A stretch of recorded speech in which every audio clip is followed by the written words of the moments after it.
हिमाचल प्रदेश चुनावों में इस बार मतदाताओं का उत्साह किस कदर बना हुआ था, रिकॉर्ड हुए मतदान ने इसे साबित कर दिया है। हिमाचल प्रदेश के chief electoral officer Manish Garg ने जो जानकारी दी है उसके मुताबिक 75.6% मतदाताओं ने अपने मताधिकार का प्रयोग इन चुनावों में किया है। हालांकि ये फिगर भी फाइनल फिगर नहीं है, अभी पोस्टल बैलेट्स को इसमें जोड़ा जाना बाकी है। यानी कहा जा सकता है कि हिमाचल प्रदेश की करीब 78% आवाम ने लोकतंत्र के इस उत्सव में अपना योगदान दिया है। इस भारी भरकम मतदान ने विश्लेषकों की सिरदर्दी को निश्चित तौर पर बढ़ा दिया है। इसे सत्तारूढ़ दल के पक्ष में जनादेश के तौर पर देखा जाए या फिर इसे कांग्रेस की सत्ता में लौटने की आहट माना जाए, इसे लेकर सियासत की समझ रखने वाले बंटे बंटे से नजर आ रहे हैं। वैसे मान्यता तो यही रहती है कि हैवी पोलिंग के मायने हैं कि लोग मौजूदा सत्ताधीशों से नाराज हैं, लेकिन हैवी पोलिंग का पैटर्न कुछ इस तरह का है कि इस परंपरागत तजुर्बे पर भी पूरी तरह से भरोसा नहीं किया जा सकता। लेकिन भाजपा और कांग्रेस दोनों को ये एहसास हो रहा है कि इस बार निर्दलीयों की भूमिका अहम रहने वाली है। इनमें ठियोग, चौपाल, नालागढ़, आनी, हमीरपुर, सुलह, किन्नौर खास तौर पर हैं।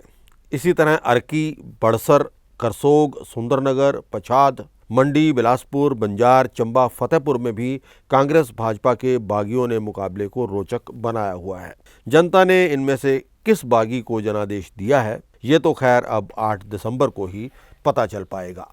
अगर बात हम ठियोग की करें तो ठियोग में कांग्रेस के कुलदीप राठौर, मार्क्सवादी कम्युनिस्ट पार्टी के राकेश सिंघा और निर्दलीय इंदु वर्मा के बीच कांटे की टक्कर मानी जा रही है। कांग्रेस भाजपा को छोड़कर यदि तीसरा चुनाव जीतता है तो ये टेंशन देने वाला होगा। सीपीआईएम के राकेश सिंघा चुनाव जीतते हैं तो इससे कांग्रेस को ज़्यादा नुकसान नहीं होने वाला है, लेकिन अगर निर्दलीय इंदु वर्मा जीत जाती हैं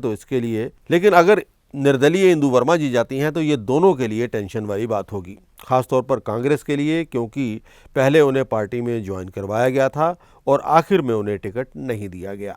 इसी तरह से चौपाल में 2 बार के कांग्रेस विधायक डॉक्टर सुभाष मंगलेट पर भी सबकी नजरें रहेगी। यहां भाजपा के sitting MLA Balveer Verma, doctor Manglet और कांग्रेस के रजनीश खिमटा के मुकाबले के आसार हैं। जानकार मंगलेट को बेहतर स्थिति में बता रहे हैं। इसके पीछे भाजपा के 2 शीर्ष नेताओं का हाथ भी बताया जा रहा है। मंगलेट अगर चुनाव जीतते हैं तो कयास लगाए जा रहे हैं कि कांग्रेस के बजाय भाजपा के साथ वो जा सकते हैं, लेकिन कांग्रेस ने उन्हें टिकट न देकर उनका तिरस्कार किया है। उनके चुनाव प्रचार की रणनीति के पीछे भाजपा में शामिल हुए एक पूर्व कांग्रेस नेता का भी हाथ माना जाता है। आनी विधानसभा सीट पर कांग्रेस के बागी परसराम ने मुकाबले को रोचक बना रखा है। माना जा रहा है कि हॉली लॉज से उनकी नज़दीकियां न होने के कारण उन्हें टिकट नहीं मिल पाया, पर भाजपा से भी सिटिंग एमएलए किशोरीलाल भी बागी होकर चुनाव लड़ रहे हैं।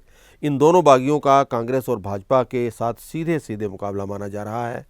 दोनों बागी सशक्त बताए जा रहे हैं। यदि इनमें से कोई चुनाव जीतता है तो सरकार बनाने में इनकी भूमिका हो सकती है। इसी प्रकार 16 सीट पर पूर्व कांग्रेस विधायक जगजीवन पाल भी टिकट कटने के बाद बागी के तौर पर चुनाव लड़े हैं। जहां कांग्रेस के जगदीश सिपहिया, भाजपा के विपिन सिंह परमार और निर्दलीय जगजीवन पाल के बीच देहरा में सिटिंग एमएलए होशियार सिंह के बागी हो जाने के बाद यहां पर भी बीजेपी के लिए मुश्किलें बढ़ सकती हैं। कांग्रेस प्रत्याशी डॉक्टर राजेश शर्मा, भाजपा के रमेश चंद ध्वाला और होशियार सिंह के बीच कांटे की टक्कर बताई जा रही है। पिछली बार भी देहरा की जनता ने निर्दलीय को ही विधानसभा में भेजा था। इस बार भी इस तरह की संभावना से इनकार नहीं किया जा सकता। इसी प्रकार कांगड़ा की फतेहपुर सीट को लेकर भी चर्चा बनी हुई है। इस सीट पर कृपाल परमार बीजेपी के बागी हैं और कृपाल परमार इसलिए खबरों में आए कि उन्हें प्रधानमंत्री मोदी ने खुद फ़ोन किया और चुनाव में बैठने के लिए कहा, लेकिन कृपाल परमार चुनाव में इसके बावजूद बने रहे। यहाँ पर भाजपा प्रत्याशी राकेश पठानिया को पहली चुनौती अपने ही घर से मिल रही है। कांग्रेस के सिटिंग एमएलए भवानी सिंह पठानिया और आम आदमी पार्टी के डॉक्टर राजन सुशांत के बीच भी टक्कर मानी जा रही है। कांग्रेस भाजपा प्रत्याशियों को छोड़कर यदि कोई चुनाव जीतता है तो फतेहपुर भी सरकार बनाने में अहम भूमिका निभाएगा। इसी प्रकार नालागढ़ सीट पर भी बीजेपी के बागी और पूर्व विधायक केएल ठाकुर के कारण पार्टी की राह मुश्किल है। जहां पर भाजपा ने पूर्व में कांग्रेसी विधायक लखविंदर राणा को अपना उम्मीदवार बनाया था। अब यहाँ लखविंदर राणा कांग्रेस के हरदीप बावा और KL ठाकुर के बीच मुकाबला है। यहाँ भी नतीजे चौंका सकते हैं।